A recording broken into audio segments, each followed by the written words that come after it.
श्री सच्चिदानंद सद्गुरु साईनाथ महाराज की जय।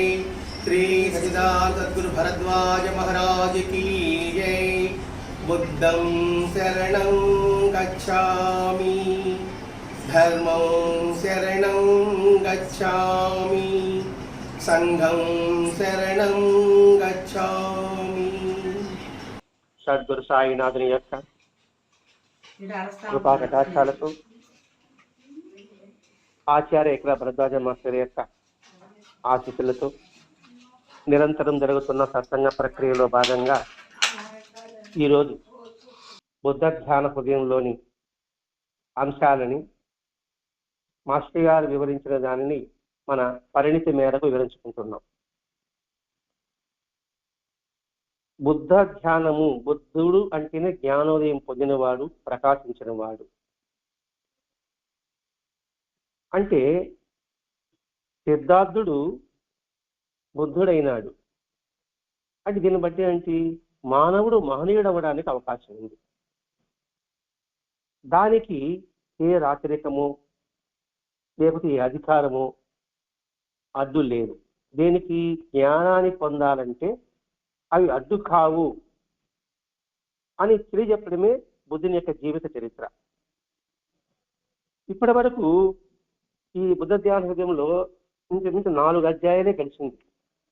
ఉండేదే 6 అధ్యాయాలు.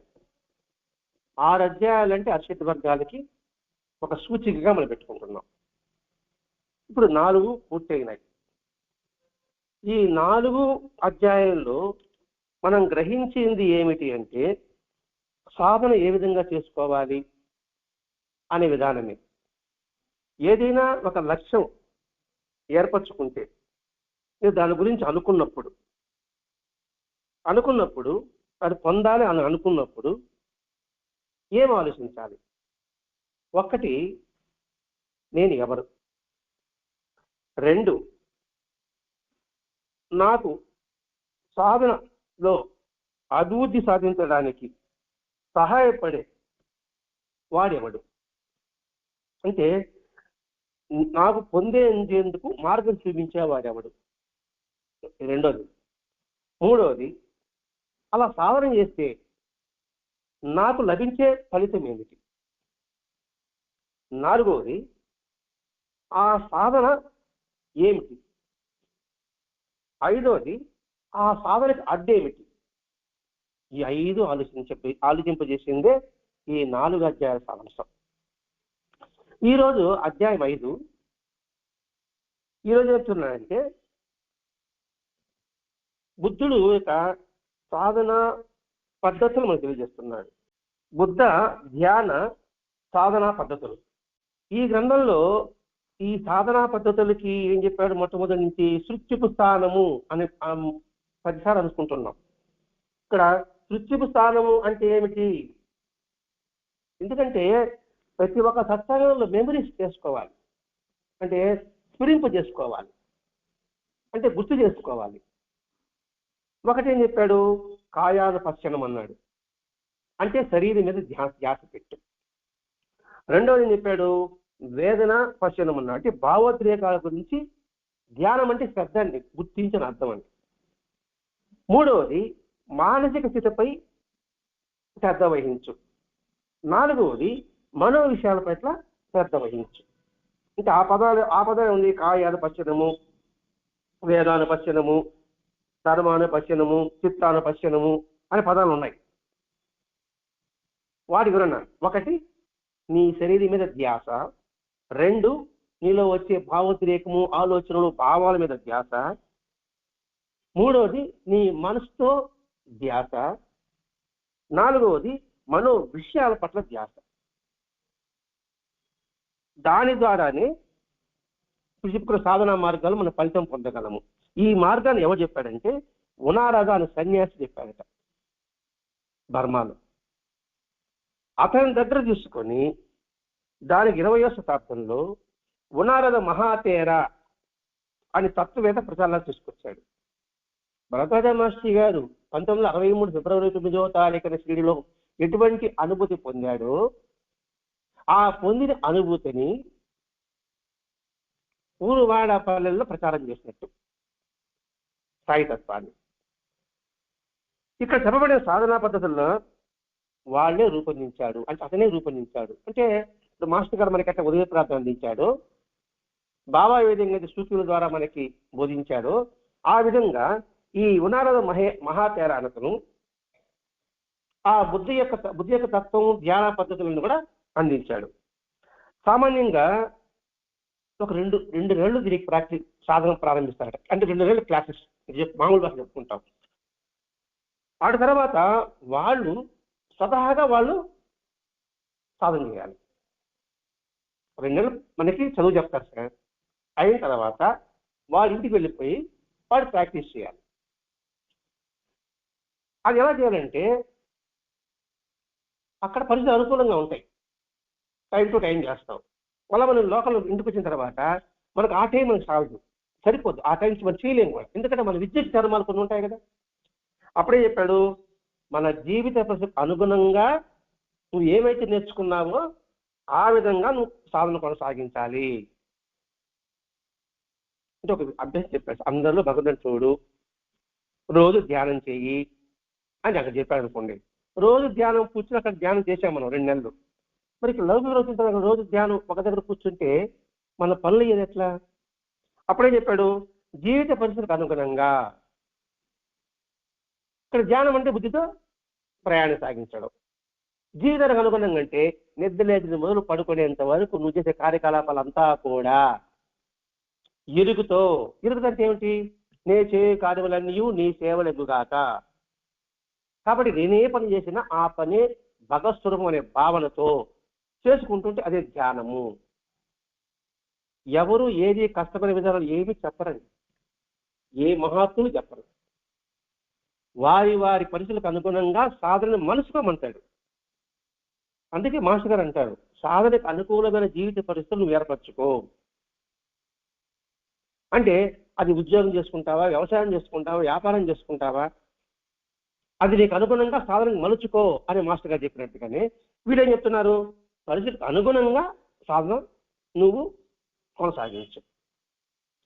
ఆ తీవ్రమైన సాధన చేసే కాలంలో ఏది ఆ 2 నెలలు ఉంటారే, చదవడం అనేది ఉండదు. రెండవది వ్రాయడం అని ఉండదు. ఏ పని చేయకుండా ప్రాకృతికమైన నిత్యకృత్యాలు, అంటే నిద్రించిన తర్వాత పళ్ళు తోమడం కావచ్చు, స్నానం చేయడం కావచ్చు, తినడం కావచ్చు, కూర్చోవడం కావచ్చు, అవి చేసుకుంటూ సాధనలో ధ్యానంతోనే సమయంతో గడుపుతారు. అంటే చదవడము వ్రాయడము ఉండదన్నాడు. మరి చదవడము వ్రాయడము దాని పక్కన పెట్టామంటున్నాడు. ఏమిటి దాని ఉద్దేశం అని అంటే, ఇదే అండి, ఒక సూఫీ మహాత్ముడు ఒకటి చెప్తాడు. ఆయన దగ్గరకు ఒకడు వచ్చాడు, నాకు ఆధ్యాత్మిక మార్గాన్ని బోధించండి అన్నాడు. అప్పుడు ఆ గురువు ఉన్నాడు, నీ పుస్తకాలను సముద్రంలో పారేసి నా దగ్గరికి రా అన్నాడు. నీ పుస్తకాలను సముద్రంలో పారేసి నా దగ్గరికి రా అన్నాడు. ఏమిటి విచిత్రంగా ఉంటుంది. అంటే మహాత్ముల మాట అంతర్యాన్ని అంటే ఏంటి? పుస్తక జ్ఞానం కావాల్సింది నీకు అనుభవ జ్ఞానం. ఆధ్యాత్మిక మార్గం పుస్తకాల్లో చదువుతుంటే నీకు ఆధ్యాత్మిక రాదు. అనుభవజ్ఞానం వస్తుంది ఉంటే నీకు జ్ఞానం లభిస్తుంది అని ఆయన చెప్పడం. అంటే ఇదే మనకి తాజీద్ భగవద్గీతలో వస్తుంది. ఖురాన్ ఏమంటాడు? పుస్తకాల ద్వారా ఏమంటాడు? అది దాగంటాడు, దేవాలు నాశనం చేయంటాడు, ఖురాన్ తగలబెట్టంటాడు. ఇక ఖురాన్ తగలబెట్టమని అంటాడు అని మనకి ఒక ఇదిగా ఉంటుంది. వాస్తవం ఏంటి? ఇక్కడ మానవుల హృదయంలో భగవంతుని స్మరించు అని దాని భావం. అది మనం ఇక్కడ గమనించాలి. అందుకేనండి అన్ని గ్రంథాలు మనం చదివి అవగాహన చేసుకోవాలి. ఆ సూఫీ మహాత్ముడు అంటే రూమి, సూఫీ కవి రూమి. ఆ రూమి అతను అడిగింది రూమి. ఆయన ఒక గురువు దగ్గరికి వెళ్ళాడు. రూమి అని అతడు అంటే మీరు అనుకోండి, మీరు ఒక గురువు దగ్గరికి వెళ్ళారు అదనమాట. ఇక్కడ అంటే పుస్తకాలను బానేసేయి, నా దగ్గర ఉండు, అది ఇంకా చెప్పడం. అందుకని ఇక్కడ అవేం ఉండదు. సాధనలో ధ్యానంలో సమయంతో గడపడం.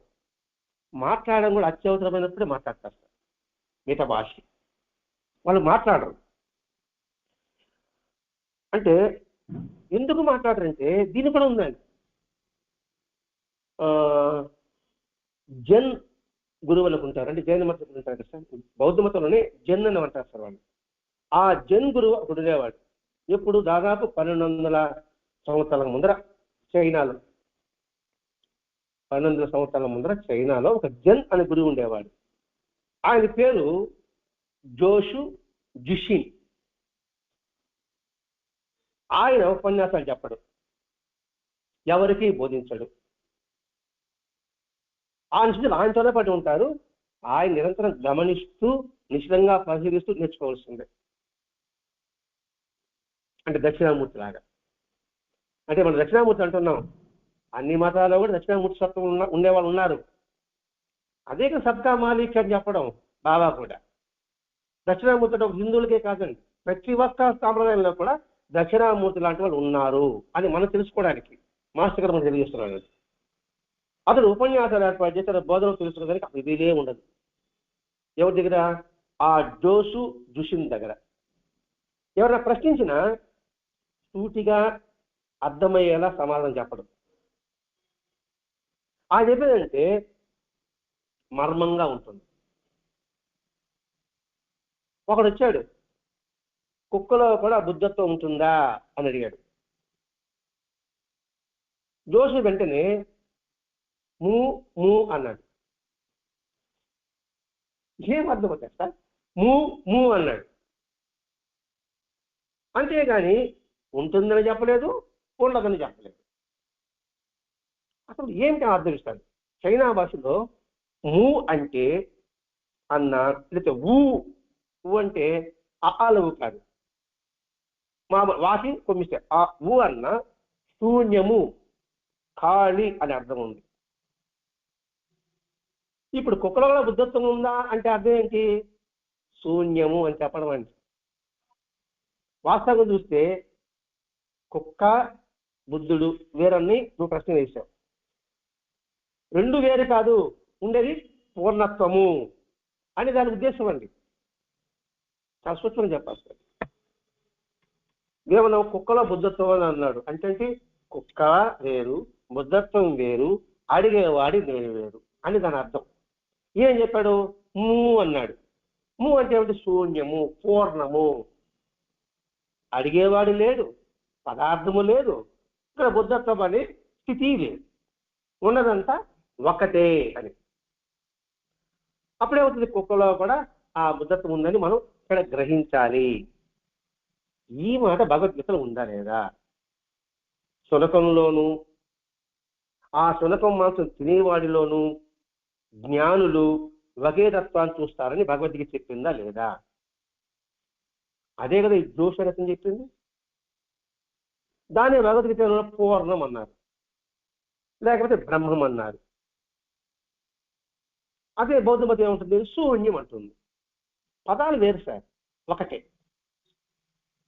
అంటే కుక్కలో కూడా బ్రహ్మం ఉంటుంది అన్న, శూన్యం ఉంటుందన్న అర్థం ఒకటే. చూడండి వాళ్ళ బోధ ఎలా ఉంటుందో. అందుకని వాటి మౌనమే. ఒకవేళ నోరిపినారనుకోండి అంతర్లీనంగా అందులో సత్యం ఇమడబడి ఉంటుంది. మరి ఆ సమయంలో వాళ్ళు ఏం చేస్తారంటే అష్టాంగ స్థలము అని 8 ధర్మాలను పాటిస్తారట. అష్టాంగ స్థలము అంటే ఏమిటి? అష్టాంగ మార్గము, అష్టాంగ యోగము. అది బౌద్ధ మతంలో జ్ఞానోదయంగా మార్గం చెప్పబడిన విధానము.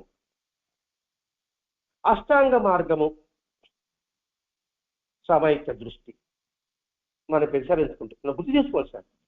ఒకటి సమైక్య దృష్టి, సమైక్య సంకల్పము, సమైక్య వాక్కు, సమైక్య కర్మ అంటే సమైక్య చర్య, సమైక్య జీవనము, సమైక్య ప్రయత్నము లేకపోతే కృషి, సమైక్య స్మృతి, సమైక్య సమాధానము, సమాధి.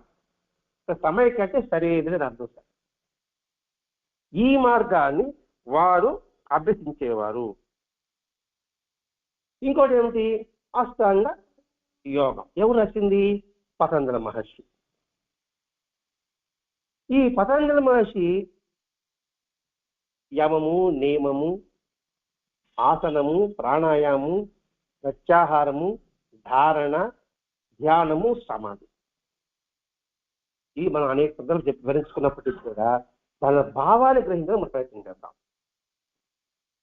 యమము అంటే ఏమిటి? అంటే ఏమిటి? ఏది చేయాలనో అది చేయడం, అది మనం వివరించుకున్నాం. నియమం అంటే ఏది చేయకూడదో అది చేయకుండా అని ఇంతకుముందు వివరించుకున్నాం. ఏది చేయాలి, ఏ లక్షణాలు కలిగి ఉండాలి? యమం అంటే అహింస, అస్థేయము, బ్రహ్మచర్యము, అపరిగ్రహము, ఈ 4 యమములోకి వస్తుంది. ఇది నైతిక నియమాలు. ఇక్కడ అస్థేయము అంటే అర్థం ఏమిటి అని తెలుసుకోవాలి సార్. అస్థేయం అంటే దొంగతనం చేయకుండా ఉండడం. అంటే దొంగతనం అంటే ఏమిటి? ఇతరుల యొక్క వస్తువులని, విలువైన వస్తువులని అనుమతి లేకుండా తీసుకోకూడదు అని దానికి అర్థం. దానికే పరిమితమా? మనం ప్రశ్నించుకోవాలి. అంటే వస్తువులు తీసుకోకుండా కాదు, ఇది భౌతిక వస్తువులు. అభౌతిక వస్తువులు ఒకటి ఉన్నాయి సార్. అదేంటంటే ఇతరుల సమయాన్ని దొంగిలించడం. ఇది ఇంపార్టెంట్ మనకి. ఇతరుల సమయాన్ని మనం దొంగిలించడం అంటే ఏమిటి? అనవసరంగా మనకి పని పాట లేకపోతే పనిచేసే వాడి దగ్గర పోయేసి వాడి సమయాన్ని హరించడం కూడా దొంగతనము. రెండవది, మీ ఆలోచనని కాపీ కొట్టారనుకోండి, అది దొంగతనము. మూడవది, మీ యొక్క జ్ఞానాన్ని నేను తీసుకొని నా జ్ఞానంగా చెప్పాననుకోండి, అది దొంగతనం. అర్థమైంది? ఇదే శృతి లయలో సినిమాలో శిష్యుడు చెప్పిన పాఠాన్ని అది తప్పని చెప్పి గురువు పోయి దాన్ని అదే చెప్పి అక్కడ సన్మానం పొందుతాడు, అది దొంగతనం. మనం ఏం భాష వస్తువులు అనుకుంటామండి, భౌతిక వస్తువులు కాదు, అభౌతిక వస్తువులు ఇవి. మీ సమయాన్ని నేను వృధా చేసినా, ఇబ్బంది పెట్టినా అది దొంగతనం సమానమే. మీ ఆలోచన దగ్గర వినేసి నేను ఇంకోటి చెప్పాను అనుకోండి, అది దొంగతనం సమానమే. అందుకని హత్యం గురించి ప్రత్యేకంగా మనం వివరించుకోవాల్సి వస్తుందండి ఇక్కడ. ఆ తర్వాత అపరిగ్రహం అన్నారు. అపరిగ్రహం అంటే ఏంటి? అంటే ఏంటంటే అత్యావసని వదిలివేయడం, ఆశని కాదు. అంటే అవసరమైన వాటి మీద తీసుకోవడమే అపరిగ్రహంలో ఉన్న సూత్రం. రెండవది, వాటి పట్ల అనుబంధం పెంచుకోకపోవడం, అవసరమైనప్పుడు వాటిని వదిలేయడం. అపరిగ్రహం ఉంది సార్. అపరిగ్రహం అంటే అత్యాశని వదిలే. అత్యాశ ఉంది, దాన్ని పక్కన పెట్టేవాలి. మనకి ఏది అవసరం మాత్రమే తీసుకోవాలి. తీసుకున్న అనుబంధం పెంచుకోకూడదు. అవసరమైనప్పుడు దాన్ని వదిలేయాలి. ఒక ఇంటికి వదిలే, ఒక పిల్లవాడు, మన పిల్లవాడిని తీసుకుపోయినాం, అక్కడ బొమ్మ కనబడింది, అది మనకి కాదు, అది కానీ ఆశ. సరే తీసుకున్నాం. తీసుకున్న తర్వాత అది నాదే అని భావించుకోకూడదు. మళ్ళీ అడిగినప్పుడు వాడికి ఇచ్చేవాళ్ళు. అదే కావాలనుకుంటే అత్యాశ, అది అపరిగ్రహం. అందుకంటే ఆ అంటే కాదు, పరి అంటే అన్ని వైపులా, గ్రహ అంటే తీసుకోవడం. అంటే ఏమిటి?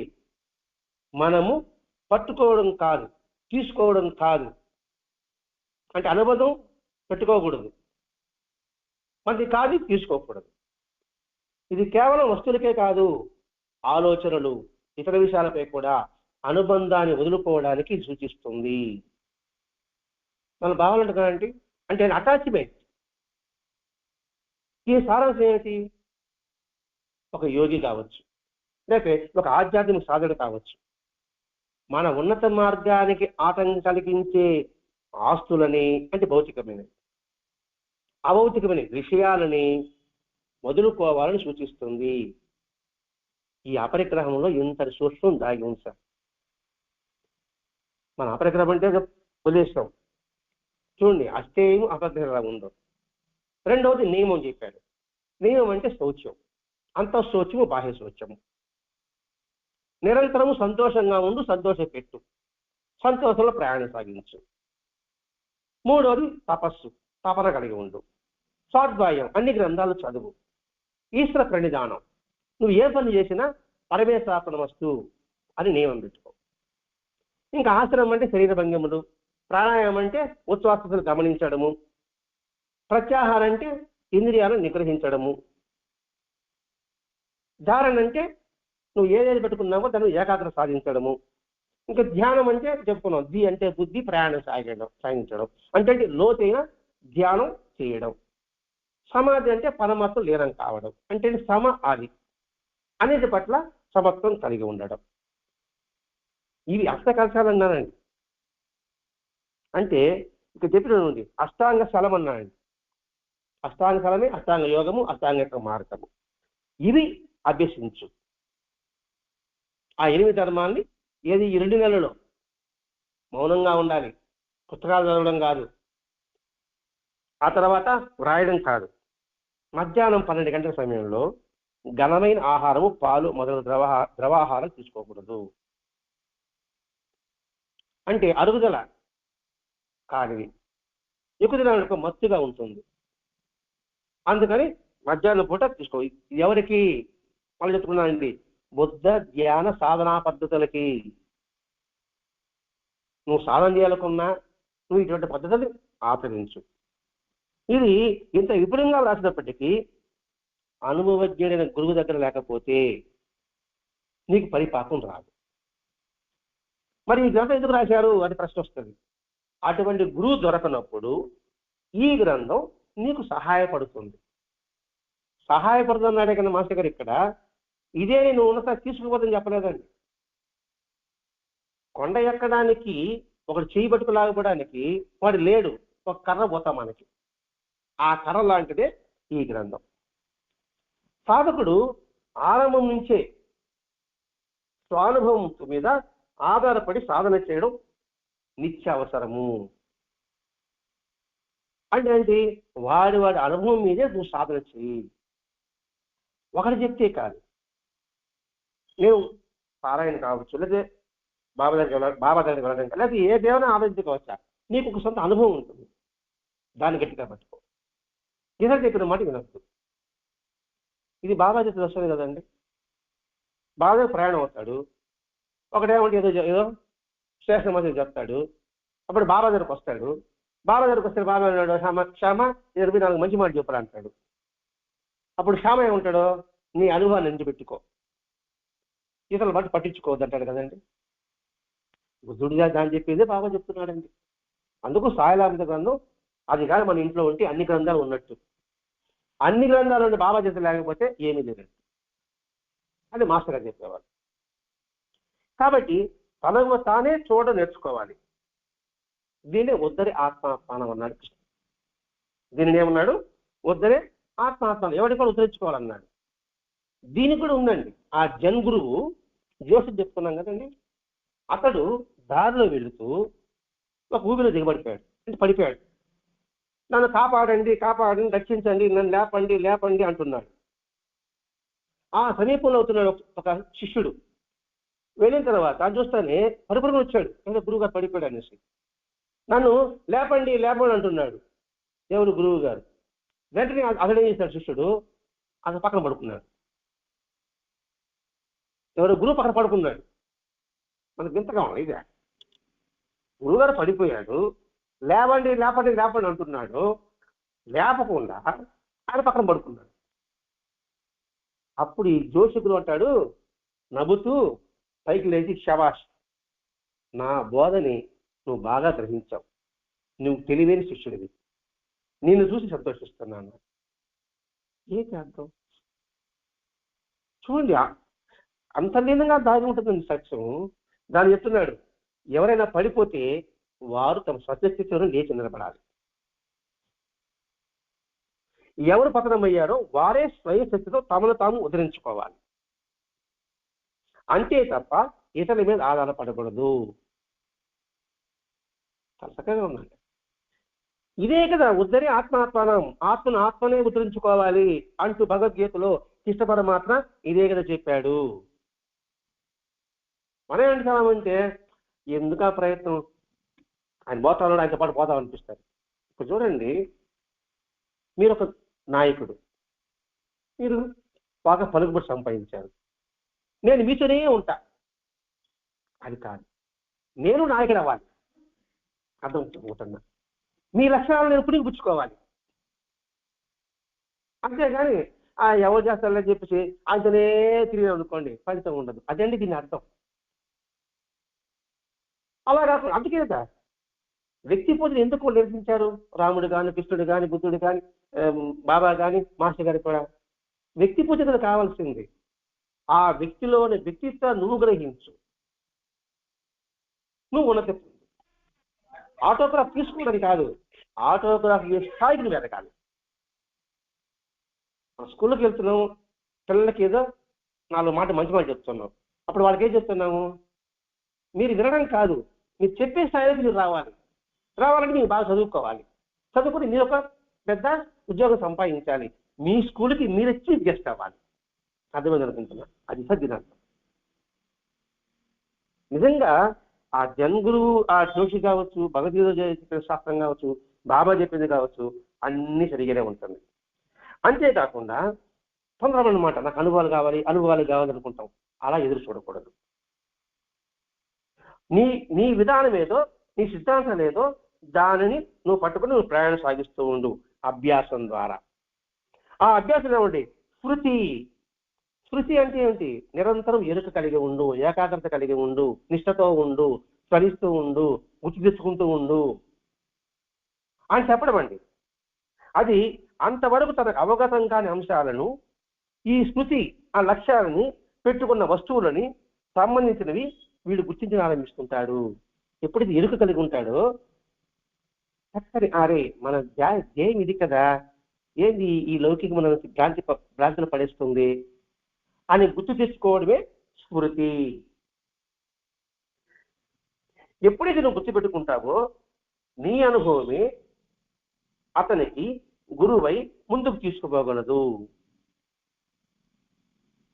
ఇప్పుడు నా అనుభవమే నా గురువు, అదే కదండి. ఇప్పుడు నేను ఓడిపోయాననుకోండి, ఓటమి నా గురువు కాదా?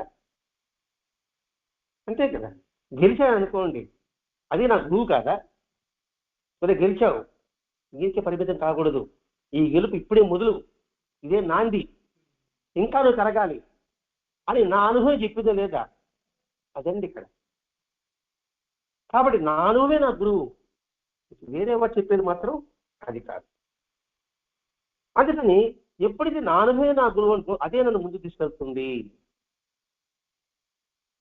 తద్వారా అవుతుంది చిత్తశాంతి, స్వయం ప్రతిపత్తి, శ్రద్ధాపూర్వక గుర్తింపు. ఇవి ధ్యాన సాధన యొక్క లక్షణాలు.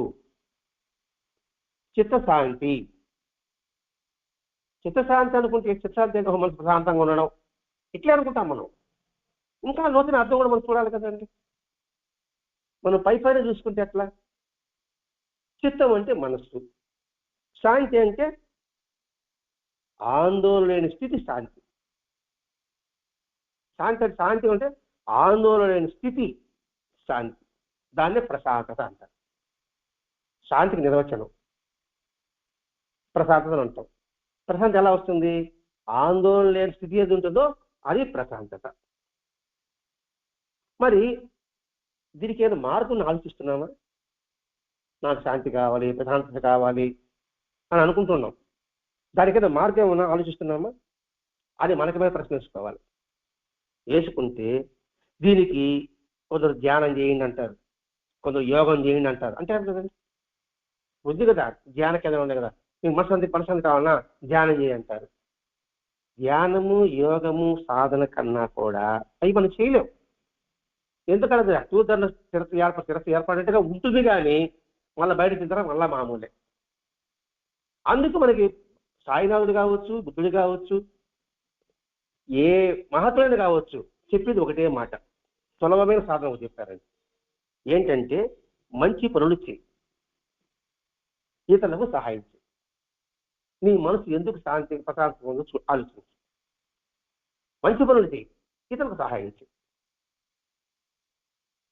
ఈ 2 చేస్తే నువ్వు గంట సేపు తలుపులు వేసుకొని ముక్కు మూసుకొని తపస్సు చేసేదన్నా కూడా అది ఆ 10 నిమిషాలు లేదా గంట ఉంటుంది. కానీ ఈ మంచి పనులు చేస్తూ ఇతర సహాయ పనులు చేస్తున్నావు అనుకోండి, నీ మనసు ఉల్లాసంగా ఉంటుంది, ఉత్సాహంగా ఉంటుంది, ఆనందంగా ఉంటుంది. సైన్స్ ప్రకారం కూడా చూసుకుంటే మంచిని ఆలోచించు, మంచిని పెంచు, మంచిని పంచు.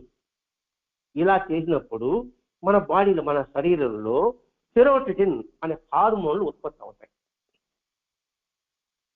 మనం చెప్పుకున్నాం సెరోటినిన్, ఆక్సిజన్, డోపమైన్, ఇవన్నీ మనం వివరించుకున్నాం.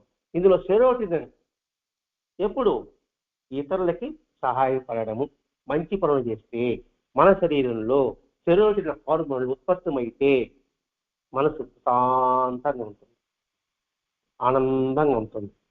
అప్పుడు చిత్తశాంతి అనేది, మనశ్శాంతి అనేది కలుగుతుంది. మరి ఇది సులభమైన మార్గమా?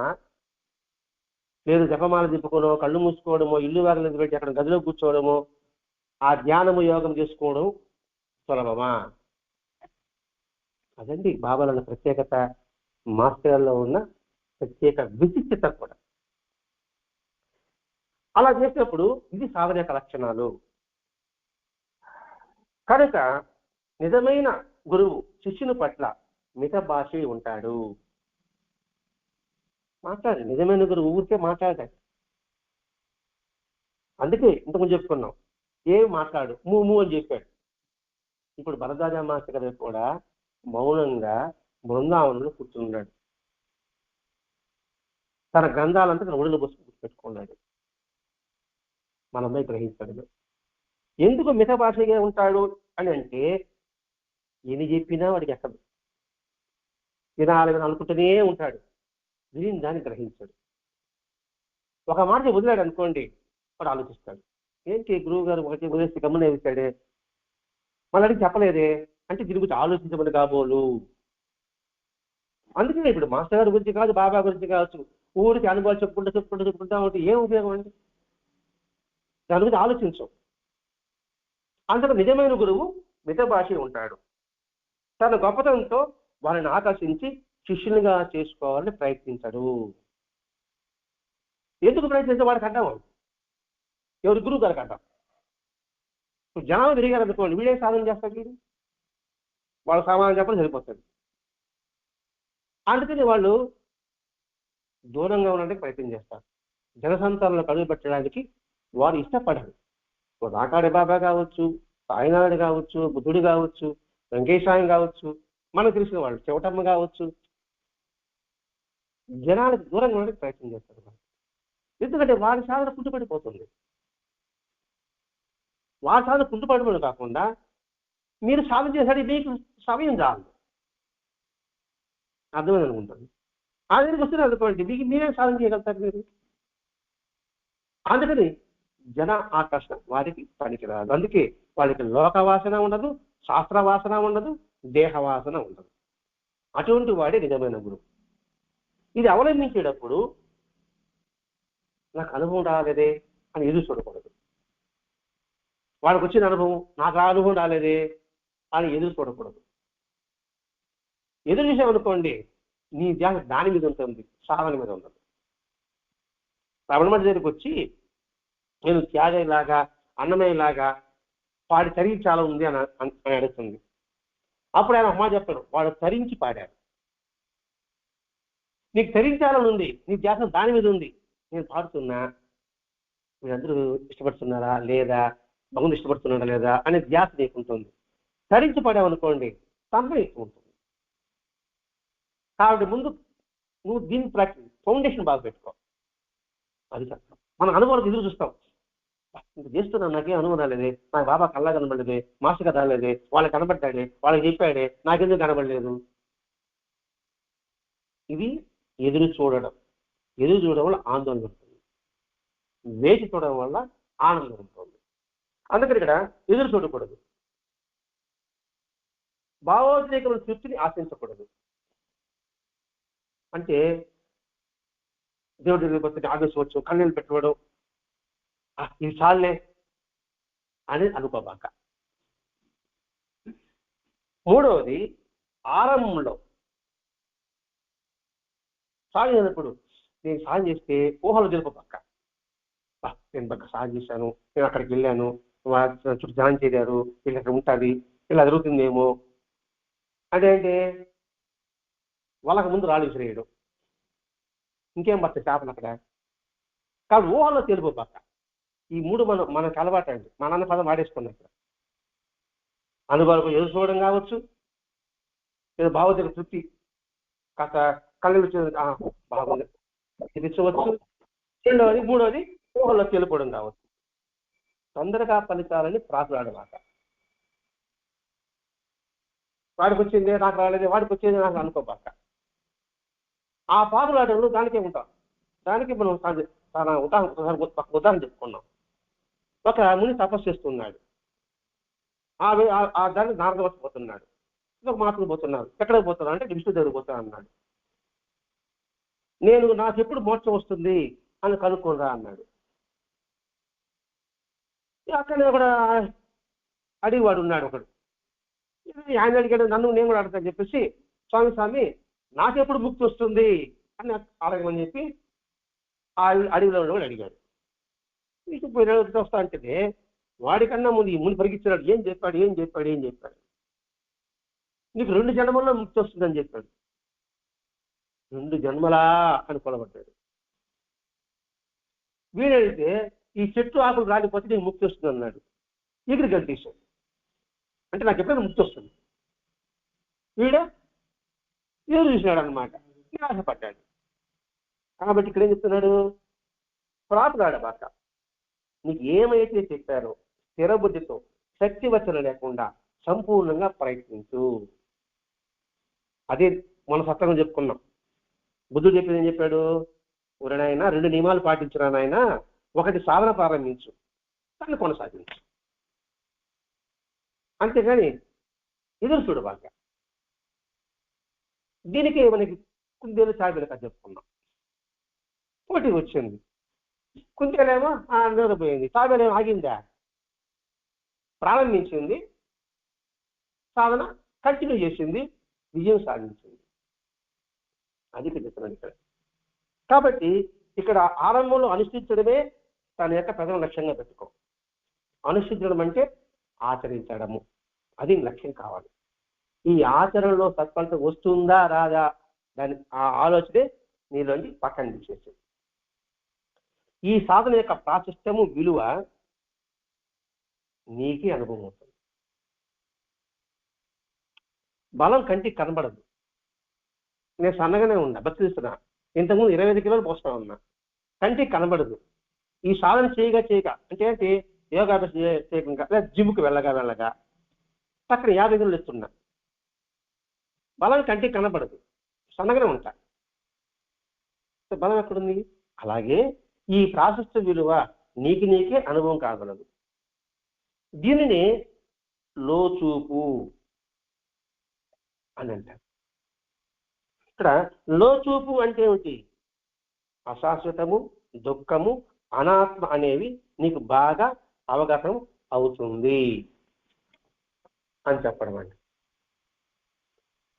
ఇక్కడ అశాశ్వతము, దుఃఖము అంటే ఆత్మ శాశ్వతము, అనాత్మ అశాశ్వతము. అనాత్మ అంటే ఏమిటి?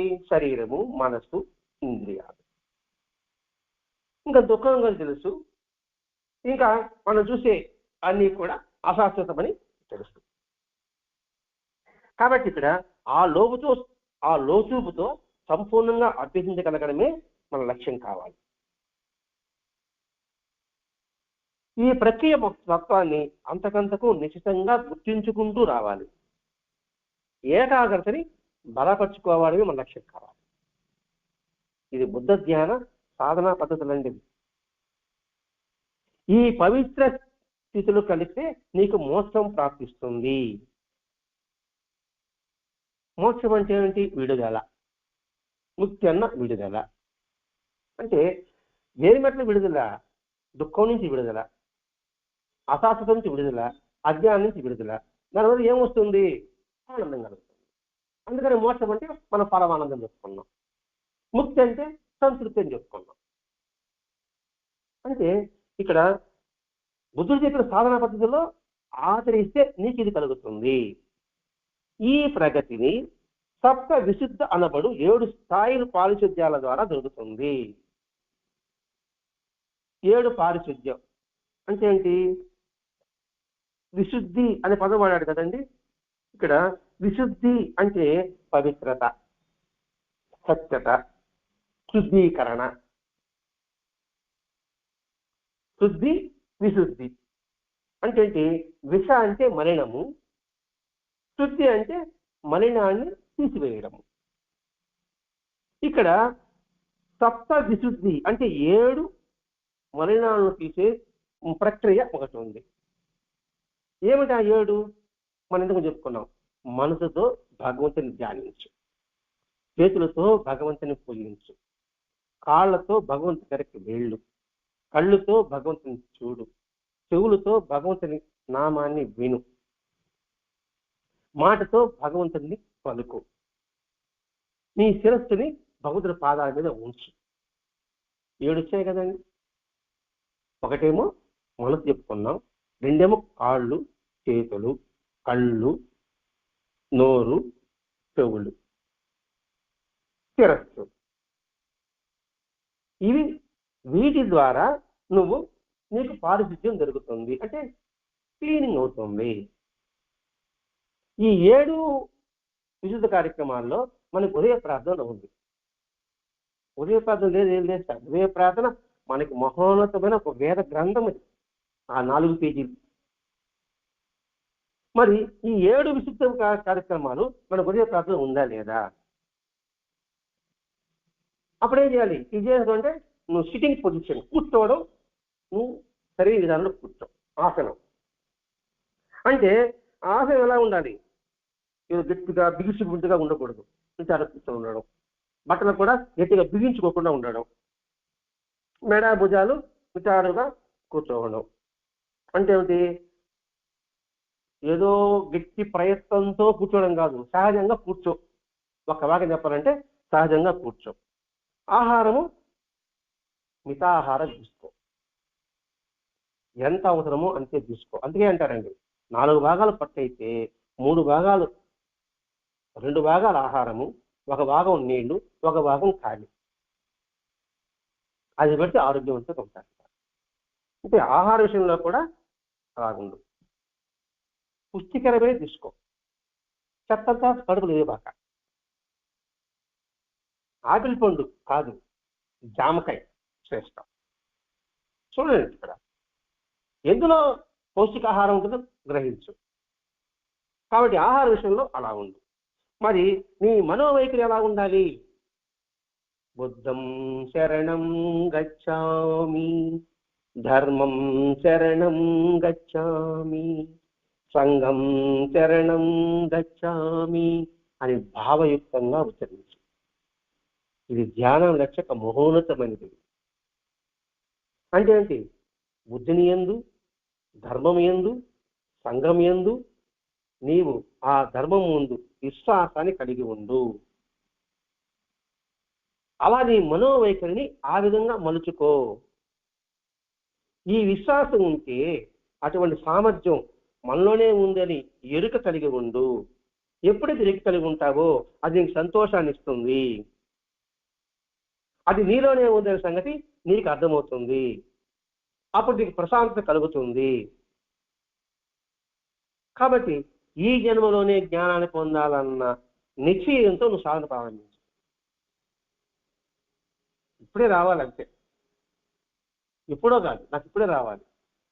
అలా మనకు 35 మార్కులు పాస్ అయితే చాలనుకున్న వాళ్ళు చిన్నప్పుడు మన చదువుల్లో కూడా కాదు, నాకు 100 మార్కులు రావాలి. 100 మార్కులు రావాలనుకుంటే ప్రయత్నం చేస్తే నీకు 70 రావచ్చు, 80 రావచ్చు. కాబట్టి ఇప్పుడే ఈ జన్మలో నాకు రావాలి అని భావించు. నేను బుద్ధుడు వచ్చిన శిష్యుల బాటనే నేను అనుసరించబోతున్నాను